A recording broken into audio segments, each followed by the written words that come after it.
Ini kisah para pejabat yang merendahkan dirinya, yang menghamba harta benda dan menjadikan negara dan rakyat sebagai sapi perah belaka.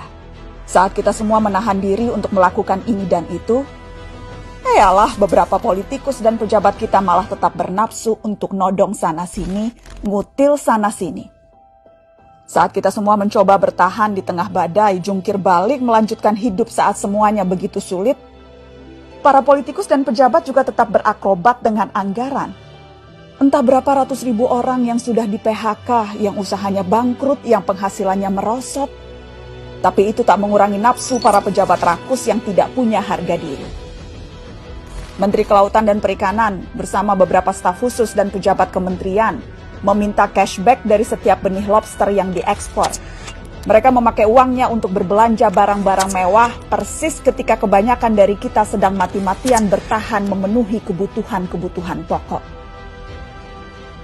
Saat banyak orang kelimpungan mencari ruangan perawatan karena kamar-kamar rumah sakit sudah sesak dengan pasien COVID, Wali Kota Cimahi malah memperjualbelikan izin pembangunan rumah sakit. Dan yang lebih gila lagi, para pejabat Kementerian Sosial berikut dengan menterinya sekaligus malah menodong para vendor dengan uang cashback. Mereka meminta Rp10.000 dari setiap paket bantuan sosial.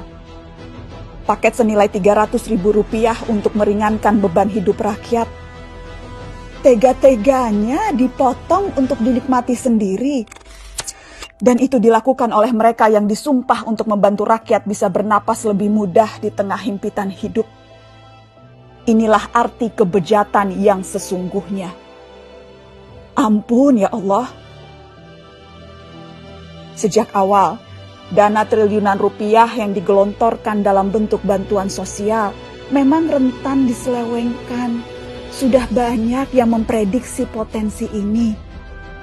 Mungkin memang kita tidak kaget, tapi bukan berarti kita harus maklum, bukan berarti kita tidak boleh marah.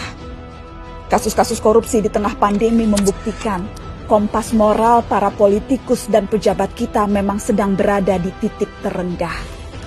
Bahkan pandemi yang membunuh banyak orang, menyengsarakan banyak orang, tak membuat para pelaku menahan diri dari hasrat memperkaya diri sendiri. Pandemi justru menjadi peluang untuk menggarong lebih banyak. Kegentingan dan kedaruratan justru jadi ruang baru untuk bertindak lebih brutal, lebih banal, lebih ugal-ugalan, dan lebih tidak tahu malu.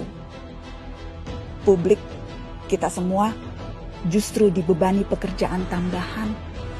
Selain harus bertahan hidup, kita justru harus lebih teliti mengawasi kebijakan dan penggunaan anggaran. Tambah capek, tambah pegel, tambah frustasi. Tapi pilihannya tidak banyak.